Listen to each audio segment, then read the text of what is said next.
corcó tenaç de defensa de les seves idees. Cada dia m'envia un article. Estigui als Estats Units o a no sé on, o una idea.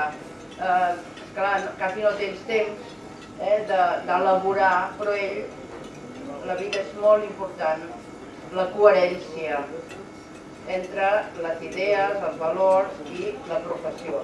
Ell ha fet de la coherència segurament una de les persones més reconegudes internacionalment. Catalunya té un PIB per habitant ja més ric que el promís de la Unió Europea dels 15, és un 110%, i en canvi la despesa de política social per habitant no és un 110% del promís de la Unió Europea, és només un 73%.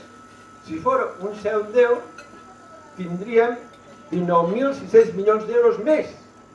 Quan la despesa pública és molt baixa, la privada és més elevada. I això té components preocupants perquè no s'ha d'anar cap a un sistema sanitari que estigui polaritzat per la classe social.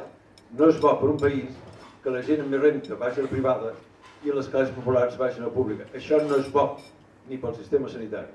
S'ha de tenir un sistema sanitari multiclassista que tingui les comoditats de la privada i la qualitat de la pública. I això no es pot aconseguir sense una despesa més elevada. El mateix passa en quant a educació. L'estat de benestar a Catalunya i a Espanya està massa retrasat i no és perquè no tinguem recursos, els hi ha. És qüestió de voluntat política, i aquí represento l'estament polític, que dins d'aquesta situació la crisi l'està afectant encara més i que el tercer sector, que és una feina fonamental perquè cobreix els forats que existeixen i complementa tant el privat com el públic en la seva tasca, en aquest moment es té que enfrontar amb una situació que em temo que per la molt bona feina que fa, però és un repte enorme, que segur que ho faran, però és un repte enorme en aquest moment.